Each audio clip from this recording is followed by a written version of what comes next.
ಗೆಲುವು ನಮ್ಮದಂತಕ್ಕಂಥ ಮಾತನ್ನು ಹೇಳಿರ್ತಕ್ಕಂಥ ಸಂವಿಧಾನ ಶಿಲ್ಪಿ ಡಾಕ್ಟರ್ ಬಾಬಾ ಸಾಹೇಬ್ ಅಂಬೇಡ್ಕರ್ ಅವರನ್ನ ಈ ಪವಿತ್ರ ವೇದಿಕೆ ಮೂಲಕ ಸ್ಮರಿಸ್ತಾ ಇವತ್ತು ಕರ್ನಾಟಕ ರಾಜ್ಯ ಸಂಘರ್ಷ ಸಮಿತಿ ಜಿಲ್ಲಾ ಶಾಖೆ ವಿಜಯಪುರದ ವತಿಯಿಂದ ಹಮ್ಮಿಕೊಂಡಿರ್ತಕ್ಕಂಥ ಈ ಒಂದು ಮಹತ್ವದ ಹೋರಾಟ, ಈ ಒಂದು ಹೋರಾಟದಲ್ಲಿ ಭಾಗವಹಿಸಿರ್ತಕ್ಕಂಥ ನನ್ನ ಆತ್ಮೀಯ ಹೋರಾಟಗಾರರಾಗಿರ್ತಕ್ಕಂಥ ಸಿದ್ದು ರಾಯಣ್ಣವರನ್ನ ಒಳಗೊಂಡು, ಮಾಂತೇಶ್ ಸಾಸಾಬಳ್ಳ ಅವರನ್ನ ಒಳಗೊಂಡು, ಇನ್ನೋರ್ವ ಸಂತೋಷ್ ಮಣಗೇರಿ ನನ್ನ ಸೋದರನ ಒಳಗೊಂಡು,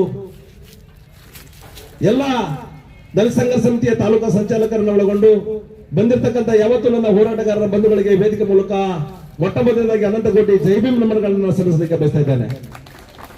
ಬಂಧುಗಳೇ,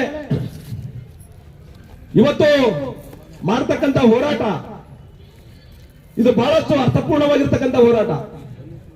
ಈ ದೇಶದಲ್ಲಿ ಬಹುತ್ವದಲ್ಲಿ ಏಕತೆಯನ್ನು ಹೊಂದಿರತಕ್ಕಂಥ ದೇಶ ಭಾರತ. ಹಲವಾರು ಜಾತಿ, ಮತ, ಪಂಥಗಳು, ಭಾಷೆಗಳು ಇರತಕ್ಕಂಥ ದೇಶ ಭಾರತ. ಇಲ್ಲಿ ಅನಾದಿ ಕಾಲದಿಂದಲೂ ಕೂಡ, ಶತಶತಮಾನಗಳಿಂದಲೂ ಕೂಡ ಅತ್ಯಂತ ಶೋಷಣೆಯನ್ನ ಒಳಗೊಂಡಿರ್ತಕ್ಕಂಥ ಜನಾಂಗವೂ ಕೂಡ ಇದೆ, ಶೋಷಣೆ ಮಾಡಿರ್ತಕ್ಕಂಥ ಜನಾಂಗವೂ ಕೂಡ ಇದೆ. ಈ ಭಾರತ ದೇಶದಲ್ಲಿ ಜಾತಿ ವ್ಯವಸ್ಥೆಯನ್ನ ಹೋಗಲಾಡಿಸಬೇಕು ಅಂತ ಹೇಳಿ, ಹಳ್ಳಿಗಳಲ್ಲಿರುವ ಜಾತಿ ವ್ಯವಸ್ಥೆಯನ್ನ ಹೋಗಲಾಡಿಸಬೇಕು ಅಂತ ಹೇಳಿ ಶತಮಾನಗಳಿಂದ ಹೋರಾಟ ನಡೆದಿದೆ. ಅಂತದ್ರಲ್ಲಿ ವಿಶೇಷವಾಗಿ ಡಾಕ್ಟರ್ ಬಾಬಾ ಸಾಹೇಬ್ ಅಂಬೇಡ್ಕರ್ ಅವರು ಈ ದೇಶಕ್ಕೆ ಸಂವಿಧಾನ ಬರೆದು ಈ ಸಂವಿಧಾನವನ್ನು ಜಾರಿ ಮಾಡುವುದರ ಮೂಲಕ ಈ ದೇಶದಲ್ಲಿ ಸಂಪೂರ್ಣವಾಗಿ ಅಸ್ಪೃಶ್ಯತೆಯನ್ನು ನಿಷೇಧ ಮಾಡಲಾಗಿದೆ ಎಂದು ಸಾರಲಾಗಿದೆ.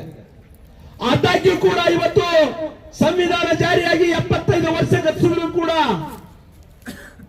ಸಮಾನತೆಯ ಹೆಸರಿನ ಮೇಲೆ ಸಮಾನತೆ ಎಂಬ ಸೋಗನ್ನು ಹಾಕಿಕೊಳ್ಳುವುದರ ಮೂಲಕ ಅಸ್ಪೃಶ್ಯತೆ ಆಚರಣೆ ತಾಂಡವಾಡ್ತಾ ಇದೆ.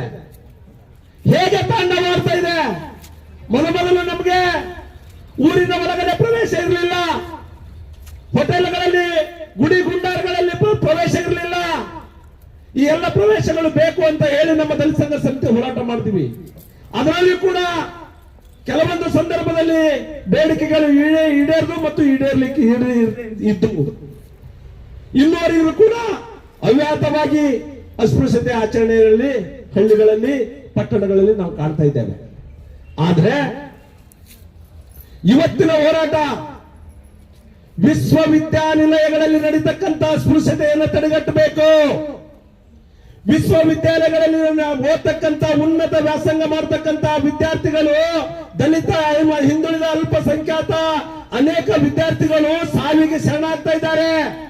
ನಿಮ್ಮ ದೌರ್ಜನ್ಯಕ್ಕೆ ಆ ಕಾರಣಕ್ಕಾಗಿ ಅವರಿಗೆ ರಕ್ಷಣೆ ಕೊಡಬೇಕು ಅಂತಕ್ಕಂಥ ಹೋರಾಟ ನಾವು ಮಾಡ್ತಾ ಇದ್ದೇವೆ.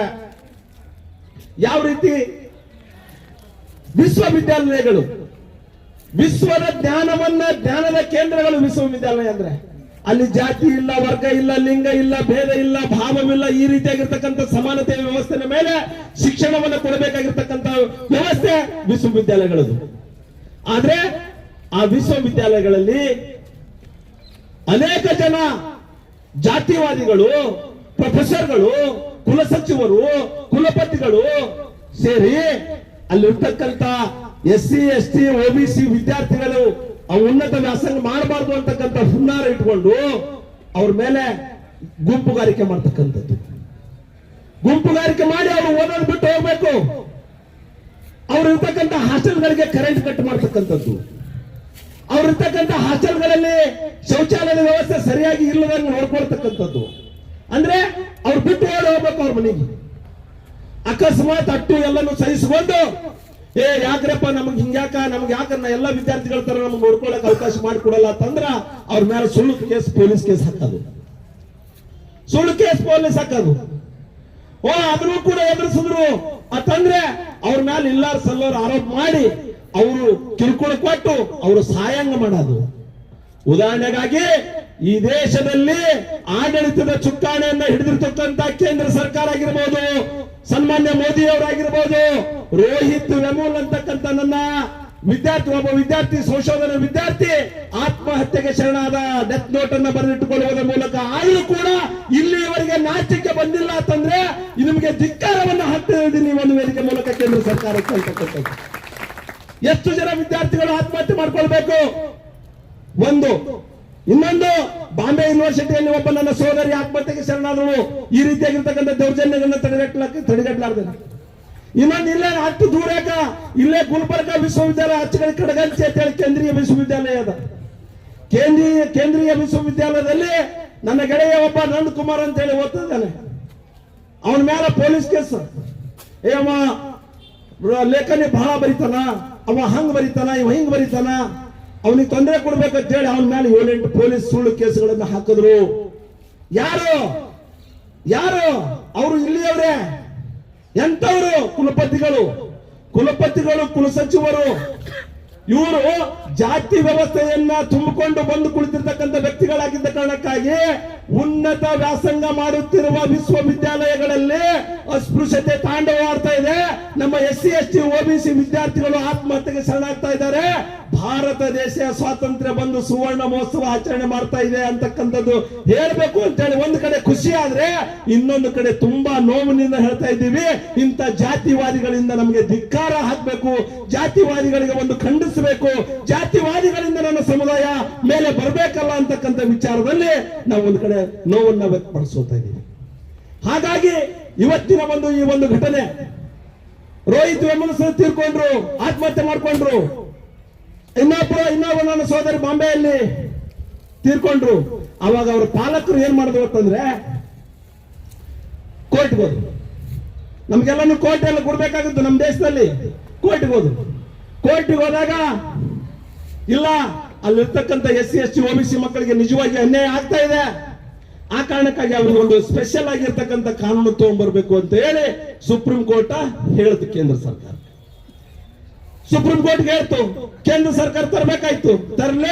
ತರಲಿಲ್ಲ ಅಂತಂದ್ರೆ ನಡೆಯಲ್ಲ. ಮೋದಿ ಅಂತವರಲ್ಲ, ಮೋದಿ ಅಲ್ಲ, ಸಚಿವ ಸಂಪುಟನೆ ಒಂದು ಸೂಪರ್ ಸೀಡ್ ಮಾಡ್ತಕ್ಕಂಥ ಶಕ್ತಿ ಅನೇಕ ಒಂದು ನಮ್ಮ ನ್ಯಾಯಾಲಯಕ್ಕಿದೆ. ಹಾಗಾಗಿ ಇದ್ದಾಗ ಕಾನೂನು ಮಾಡಿದ್ರು. ಏನು? SC ST OBC ವಿದ್ಯಾರ್ಥಿಗಳಿಗೆ ಒಂದು ಬಿಗುವಿನಿಂದ ಇರ್ತಕ್ಕಂಥ, ಅಕಸ್ಮಾತ್ ಅವ್ರ ಮೇಲೆ ದೌರ್ಜನ್ಯ ಮಾಡಿದ್ರೆ ಅವರಿಗೆ ಒಂದಿಷ್ಟು ಕಠಿಣ ಶಿಕ್ಷೆ ಕೊಡಬೇಕು ಅಂತಕ್ಕಂಥ ಕಾನೂನನ್ನ 2026 ಫೆಬ್ರವರಿ 13 ತಂದ್ರು. ಮೊನ್ನೆ ಏನು ಈ ಹಂಗ SC ST ಕಾಯ್ದೆ, ಅಟ್ರಾಸಿಟಿ ಕಾಯ್ದೆ ಅಲ್ಲ, ಹಂಗ ಯೂನಿವರ್ಸಿಟಿ ಒಳಗೆ ಓದ್ತಕ್ಕಂಥ ವಿದ್ಯಾರ್ಥಿಗಳಿಗೆ ಏನಾದ್ರೂ ತೊಂದರೆ ಮಾಡಿದ್ರೆ ಅವ್ರಿಗೆ ಜೈಲ್ ಕಟ್ಟತಕ್ಕಂಥ ಕೆಲಸ ಆಗ್ಬೇಕು ಅಂತ ಹೇಳಿ 2026 ಸುಪ್ರೀಂ ಕೋರ್ಟ್ ಹೇಳೋ ಮೂಲಕ ಇದೇ ಮೋದಿ ಸರ್ಕಾರ ತತ್ತು ಖುಷಿ ಪಟ್ಟೆವು. ಮೋದಿ ಸರ್ಕಾರ, ಕೇಂದ್ರ ಸರ್ಕಾರ ಮಾಡಿರ್ತಕ್ಕಂಥ UGC ನಿಯಮಾವಳಿಗಳನ್ನ ಜಾರಿಗೆ ತರಲಿಕ್ಕೆ ಮಾಡಿರ್ತಕ್ಕಂಥ ವ್ಯವಸ್ಥೆಗೆ ದಲಿತ ಸಂಘರ್ಷ ಸಮಿತಿ ಈ ಒಂದು ಕೇಂದ್ರ ಸರ್ಕಾರಕ್ಕೆ ತುಂಬ ಹೃದಯದ ಅಭಿನಂದನೆ ಸಲ್ಲಿಸುತ್ತದೆ. ಆದರೆ ಒಂದು ಕಡೆ ಬಹುಮಾನ ಕೊಟ್ಟಂಗ ಮಾಡಿ, ಒಂದು ಕಡೆ ರಕ್ಷಣೆ ಕೊಟ್ಟಂಗ ಮಾಡಿ, ಅದೇ ಬಿಜೆಪಿಯ ಅನೇಕ ಜನ ನಾಯಕರುಗಳು ರಾಜೀನಾಮೆ ಕೊಟ್ಟು, ತಮ್ಮ ಹುದ್ದೆಗೆ ರಾಜೀನಾಮೆ ಕೊಟ್ಟು ಬೀದಿಗಿಳಿದು ಹೋರಾಟ ಮಾಡಿ ಅದೇ ಒಂದು ನೀತಿಯ ವಿರುದ್ಧ ಸುಪ್ರೀಂ ಕೋರ್ಟ್ಗೆ ಹೋಗಿ ತಡೆಯಾಜ್ಞೆ ತಂದಿರತಕ್ಕಂಥದ್ದು ಬಿಜೆಪಿಗರ ಕ್ರಮ. ಈ ವೇದಿಕೆ ಮೂಲಕ ನಾನು ಉಗ್ರವಾಗಿ ಖಂಡಿಸುತ್ತೇನೆ. ಈ ವೇದಿಕೆ ಮೂಲಕ ನಾನು ಬಿಜೆಪಿಯ ಕ್ರಮವನ್ನು ಉಗ್ರವಾಗಿ ಖಂಡಿಸುತ್ತೇನೆ. ಹಾಗಾಗಿ ಕೇಂದ್ರ ಸರ್ಕಾರ ನಿಜವಾಗಿ ದೇಶ ಆಳಬೇಕು, ಎಲ್ಲರನ್ನ ಒಂದು ಅಂತೇಳಿ ನಡೆಸ್ಕೊಂಡು ಹೋಗ್ತಕ್ಕಂಥ ಮನಸ್ಥಿತಿ ಮೋದಿ ಅವರ ಹತ್ರ ಏನಾದ್ರೂ ಇದ್ದರೆ ತಂದಿರತಕ್ಕಂಥ ತಡೆಯಾಜ್ಞೆಯನ್ನ ತೆರವುಗೊಳಿಸಬೇಕು. ಕೋರ್ಟ್ನಾಗದಲ್ರಿ, ಕೋರ್ಟ್ನ ವಿಚಾರ ಹೋರಾಟಕ್ಕೆ ಮಾಡ್ತೀರಿ, ಏನ್ ಕೋರ್ಟ್ನಾಗ ತೆರವುಗೊಳಿಸಬೇಕಾಗುತ್ತೆ? ನಾವು ಹೋಗಿ ತೆರವುಗೊಳಿಸಲಿಕ್ಕೆ ಸಾಧ್ಯದ? ಕೇಂದ್ರ ಸರ್ಕಾರ ತಂದದ, ಕೇಂದ್ರ ಸರ್ಕಾರ ಮಾಡಬೇಕು. ಮತ್ತು ಸುಪ್ರೀಂ ಕೋರ್ಟ್ನು ಕೂಡ ನಾನೊಬ್ಬ ದೇಶದ ನಾಗರಿಕನಾಗಿ ಮಾತಾಡಲಿಕ್ಕೆ ಬಯಸ್ತಾ ಇದ್ದೇನೆ. ಸುಪ್ರೀಂ ಕೋರ್ಟಿನ ವಿಚಾರವನ್ನ ನಾನು ಮಾತಾಡಲಿಕ್ಕೆ ಹಕ್ಕಿದೆ ನನಗೆ.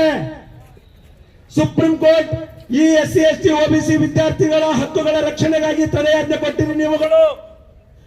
ನೀವುಗಳು ಕೂಡ ಕೇಂದ್ರ ಸರ್ಕಾರದ ಕೈಗೊಂಬೆಯಾಗಿ ಕೆಲಸ ಮಾಡ್ತಾ ಇದೆ ಸುಪ್ರೀಂ ಕೋರ್ಟ್ ಅಂತಕ್ಕಂಥ ಅನುಮಾನ ಕಾಡ್ತಾ ಇದೆ ನನಗೆ. ಯಾಕೆ ಅನುಮಾನ ಕಾಡ್ತಾ ಇದೆ? ಇಲ್ಲಿ ಮತದಾನ ಪರಿಷ್ಕರಣೆ ಮಾಡತಕ್ಕಂಥ ವ್ಯವಸ್ಥೆಯಲ್ಲಿ ಒಂದು ದೊಡ್ಡ ಜನಾಂದೋಲನ ನಡೆದಿದೆ. ಮತದಾನ ಪರಿಷ್ಕರಣೆ ಮಾಡಬಾರ್ದು ಅಂತಕ್ಕಂಥದ್ದು ಒಂದಿಷ್ಟು ಕಡೆ ಹೋರಾಟ ನಡೀತಾ ಇದೆ. ಉತ್ತರ ಭಾರತ, ದಕ್ಷಿಣ ಭಾರತ ಎಲ್ಲ ಕಡೆ ನಡೀತಾ ಇದೆ. ಮತದಾನ ಪರಿಷ್ಕರಣೆ ಹೆಸರಿನ ಮೇಲೆ ದಲಿತ, ಹಿಂದುಳಿದ, ಅಲ್ಪಸಂಖ್ಯಾತರ ಅನೇಕ ಮತದಾರರು ಲಕ್ಷ ಕೋಟಿ ಮತದಾರರನ್ನ ಕಡಿತಗೊಳಿಸಲಾಗಿದೆ. ಇವರು ಬಾಂಗ್ಲಾದೇಶದಿಂದ ಬಂದವರು, ಇವರು ಪಾಕಿಸ್ತಾನದಿಂದ ಬಂದವರು ಅಂತ ಹೇಳಿ ಇಲ್ಲ ಸಲ್ಲದ ಆರೋಪಗಳು ಮಾಡುವುದರ ಮೂಲಕ ಅನೇಕ ಜನ ಮೂಲ ನಿವಾಸಿಗಳ ಮತದಾನವನ್ನ ಪರಿಷ್ಕರಣೆ ಹೆಸರ ಮೇಲೆ ಕೈಬಿಡಲಾಗಿದೆ. ಇದರ ವಿರುದ್ಧ ಸುಮಾರು 150ಕ್ಕೂ ಹೆಚ್ಚು ಅರ್ಜಿಗಳು ಸ್ಟೇ ಕೊಡ್ರಿ ಇದಕ್ಕಂತೇಳಿ ಕೋರ್ಟಿಗೆ ಹೋಗ್ಯಾರ. 100ಕ್ಕಿಂತ ಹೆಚ್ಚಿನ ಅರ್ಜಿಗಳು ಸ್ಟೇ ಕೊಡ್ರಿ ಅಂತ ಹೋಗ್ಯಾರ. ಅಲ್ಲಿ ಕೊಡ್ಲಾರಷ್ಟೇ, ಮತದಾರರ ಪರಿಷ್ಕರಣೆಗೆ ಕೊಡ್ಲಾರದಷ್ಟೇ ಇವತ್ತು ಕೇಂದ್ರೀಯ ವಿಶ್ವವಿದ್ಯಾಲಯಗಳಲ್ಲಿ ಕಲಿತಕ್ಕಂಥ ವಿದ್ಯಾರ್ಥಿಗಳಿಗೆ ರಕ್ಷಣೆ ಕೊಡಬೇಕು ಅನ್ನೋದಕ್ಕೆ ನೀವು ಸ್ಟೇ ಕೊಟ್ಟಿರಪ್ಪ ಅಂತಂದ್ರೆ ಬಹುತೇಕ ಸುಪ್ರೀಂ ಕೋರ್ಟ್ನು ಕೂಡ ಮಲತಾಯಿ ಧೋರಣೆ ತಾಳಿದೆ. ಆ ಕಾರಣಕ್ಕಾಗಿ ಅದನ್ನು ಕೂಡ ಜಾತಿವಾದಿಗಳ ಕೈಗೊಂಬೆಯಾಗಿ ಕೆಲಸ ಮಾಡ್ತಾ ಇದೆ ಅಂತಕ್ಕಂಥ ಮಾತನ್ನು ಹೇಳಬೇಕಾಗ್ತಾ ಇದೆ. ರಾಜಕಾರಣಿಗಳ ಕೈಗೊಂಬೆಯಾಗಿ ಕೆಲಸ ಮಾಡಲಿಕ್ಕೆ ನ್ಯಾಯಾಂಗ ವ್ಯವಸ್ಥೆ ಹೊಂಟಾಗ ನಾವು ಎಲ್ಲಿ ಕೇಳಬೇಕಾಗುತ್ತೆ. ಹಾಗಾಗಿ ಈಗಲಾದರೂ ಎಚ್ಚೆತ್ತುಕೊಳ್ಬೇಕು. ಸುಪ್ರೀಂ ಕೋರ್ಟ್ ನೀಡಿರ್ತಕ್ಕಂಥ ತಡೆಯಾಜ್ಞೆಯನ್ನ ಒಂದು ಅಲ್ಲಿರ್ತಕ್ಕಂಥ ವಿಶ್ವವಿದ್ಯಾಲಯಗಳಲ್ಲಿ ನಡೀತಕ್ಕಂಥ ದೌರ್ಜನ್ಯಕ್ಕೆ ಕುಮ್ಮಕ್ಕು ನೀಡದೇನೆ ಬ್ರೇಕ್ ಹಾಕಬೇಕು ಅಂತಂದ್ರೆ ಸುಪ್ರೀಂ ಕೋರ್ಟ್ ತಡೆಯಾಜ್ಞೆಯನ್ನು ತೆರವುಗೊಳಿಸಬೇಕು. ಆ ನಿಟ್ಟಿನಲ್ಲಿ ಕೇಂದ್ರ ಸರ್ಕಾರನೂ ಕೂಡ ಕ್ರಮ ಜರುಗಿಸಬೇಕು. ಮುಂದುವರೆದು ಕರ್ನಾಟಕ ಏನು ನಾವೇನು ಸುಮ್ಮನೆ ಇಲ್ಲ, ನಮ್ಮ ಕರ್ನಾಟಕ ರಾಜ್ಯ ಸರ್ಕಾರದವ್ರನ್ನು ಕೂಡ ನಾವೇನು ಸುಮ್ಮನೆ ಕೂಡ್ತೀವಿ ಅಂತ ತಿಳ್ಕೊಬರ್ಬೇಕಾಗಿಲ್ಲ. ರೋಹಿತ್ ವೆಮೋಲ್ ಅಂತಕ್ಕಂಥ ನಮ್ಮ ನಾಯಕ, ಒಬ್ಬ ಹೋರಾಟಗಾರ, ಒಬ್ಬ ವಿಶ್ವವಿದ್ಯಾಲಯದ ಸಂಶೋಧನಾ ವಿದ್ಯಾರ್ಥಿ ಆತ್ಮಹತ್ಯೆ ಮಾಡಿಕೊಂಡಾದ ನಂತರ ಕೆಲವೊಂದು ಸೌಕರ್ಯಗಳು ಬೇಕು ಯೂನಿವರ್ಸಿಟಿಗಳಲ್ಲಿ ಅಂತ ಹೇಳಿ ಒಂದು ರೋಹಿತ್ ವೆಮೋಲ್ ಅಂತಕ್ಕಂಥ ಕಾನೂನು ಜಾರಿಗೆ ತರಬೇಕು ಅಂತ ಹೇಳಿ ಚಿಂತನೆ ನಡೆದಿದೆ. ಆ ರೋಹಿತ್ ವೆಮೋಲ್ ಅಂತಕ್ಕಂಥ ಕಾನೂನನ್ನ ಅತಿ ಶೀಘ್ರದಲ್ಲಿ ಕರ್ನಾಟಕ ಸರ್ಕಾರ ಜಾರಿಗೆ ತರಬೇಕು. ಕೇವಲ ಕೇಂದ್ರ ಸರ್ಕಾರದ ಕಡೆಗೆ ಬಟ್ಟು ಮಾಡ್ತಾ ತೋರಿಸ್ತಾ ಕೇವಲ ಒಂದು ಕೇಂದ್ರ ಸರ್ಕಾರದ ಮೇಲೆ ಬಟ್ಟು ಮಾಡಿ ತೋರಿಸಲಾರ್ದೇನೆ ನಮ್ಮ ಕರ್ನಾಟಕ ಸರ್ಕಾರನು ಕೂಡ ಇಲ್ಲಿರ್ತಕ್ಕಂಥ SC ST OBC ವಿದ್ಯಾರ್ಥಿಗಳಿಗೆ ಹೆಚ್ಚಿನ ಗಮನವನ್ನು ಕೊಡಬೇಕು. ಆ ಕಾರಣಕ್ಕಾಗಿ ರೋಹಿತ್ ವೆಮೋಲ್ ಕಾನೂನನ್ನು ಜಾರಿಗೆ ತರಬೇಕು ಅಂತ ಹೇಳಿ ಈ ವೇದಿಕೆ ಮೂಲಕ ನಾವು ಆಗ್ರಹ ಮಾಡ್ತಾ ಇದ್ದೇವೆ. ಹಾಗಾಗಿ ಈ ರೀತಿಯಾಗಿರ್ತಕ್ಕಂಥ ತಾರತಮ್ಯ ಒಂದು ಊರಲ್ಲಿ ನಡೆದಿದ್ರೆ ಸಹಿಸಿಕೊಂಡೇವು, ಒಂದು ಗುಡಿ ಗೋಪುರಗಳಲ್ಲಿ ನಡೆದರೆ ಸಹಿಸಿಕೊಂಡೇವು, ಒಂದು ಜಾತ್ರೆ ಕೇಂದ್ರಗಳಲ್ಲಿ ನಡೆದರೆ ಸಹಿಸಿಕೊಂಡೇವು ಇಲ್ಲಿ ತನ 70 ವರ್ಷ ಆದರೂ ಕೂಡ. ಆದ್ರೆ ಉನ್ನತ ವ್ಯಾಸಂಗ ಮಾಡ್ತಕ್ಕಂಥ ವಿಶ್ವವಿದ್ಯಾನಿಲಯಗಳಲ್ಲಿ ಅಸ್ಪೃಶ್ಯತೆ ಆಚರಣೆ ಮಾಡ್ತಕ್ಕಂಥದ್ದು ಅತ್ಯಂತ ಅಮಾನೀಯವಾಗಿರ್ತಕ್ಕಂಥದ್ದು. ಅದನ್ನ ಖಂಡಿಸಲೇಬೇಕಾಗಿದೆ. ಆ ಕಾರಣಕ್ಕಾಗಿ ದಲಿತ ಸಂಘರ್ಷ ಸಮಿತಿ ಉಗ್ರವಾಗಿ ಖಂಡಿಸುವುದರ ಮೂಲಕ ಇವತ್ತು ಜಿಲ್ಲಾಧಿಕಾರಿಗಳ ಮುಖಾಂತರ ಮಾನ್ಯ ರಾಷ್ಟ್ರಪತಿಗಳಿಗೆ ಮತ್ತು ರಾಜ್ಯಪಾಲರುಗಳಿಗೆ ಮನವಿ ಕೊಡ್ತಕ್ಕಂಥ ಕೆಲಸವನ್ನು ನಾವು ಮಾಡ್ತಾ ಇದ್ದೀವಿ ಅಂತಕ್ಕಂಥ ವಿಚಾರವನ್ನ ಈ ವೇದಿಕೆ ಮೂಲಕ ಹೇಳ್ತಾ ಇಲ್ಲಿಯವರೆಗೆ ಬಂದು ಒಂದೊಂದು ಮಾತಾಡ್ತಾ ಇದ್ದೀನಿ. ನಾನು ಇಂಥ ಸುಡು ಬಿಸಿಲಿನಲ್ಲಿ ನಾವು ಎಷ್ಟು ಜನ ಕೂಡಿದೀವಿ ಅಂತ ಹೇಳಿ ನಾವು ತಲೆ ಎಣಿಕೆ ಮಾಡ್ಕೊಂಡು ನಾವೇನು ಇಲ್ಲಿ ಪ್ರಧಾನಮಂತ್ರಿ ಹುದ್ದೆ ತಪ್ಪಿಸ್ಕೊಳ್ಳಕ್ ನಿಂತಿಲ್ಲ, ಪ್ರಧಾನ ಮತ್ತು ಮುಖ್ಯಮಂತ್ರಿ ಹುದ್ದೆ ತಪ್ಪಿಸ್ಕೊಳ್ಳಕ್ ನಿಂತಿಲ್ಲ.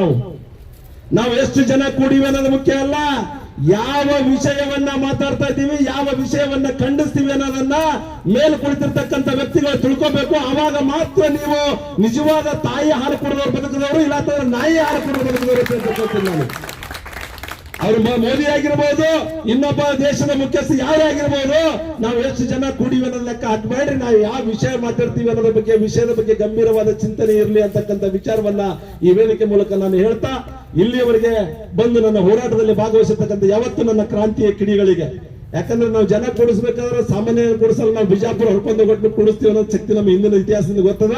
ಇದು ಸಾಂಕೇತಿಕವಾಗಿ 2-3 ದಿನದೊಳಗೆ ನಾವು ಮಾಡಬೇಕಾದ ಕೂಡ ನಮಗೆ ನೂರಾರು ಸಂಖ್ಯೆಯಲ್ಲಿ ನನ್ನ ಯುವಕರು ಬಂದಿದ್ದೀರಿ.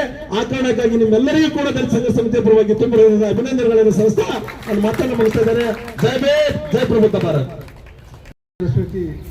ಜಿಲ್ಲಾ ಶಾಖೆ ಡಾಕ್ಟರ್ DG ಸಾಗರ್ ಅವರ ನೇತೃತ್ವದಲ್ಲಿ ಇವತ್ತಿನ ದಿವಸ ರಾಜ್ಯಾದ್ಯಂತ ಎಲ್ಲ ಜಿಲ್ಲಾ ಕೇಂದ್ರಗಳಲ್ಲಿ ಒಂದು ಪ್ರತಿಭಟನೆ ಮತ್ತು ಹೋರಾಟವನ್ನು ಮಾಡಲಾಗಿದೆ.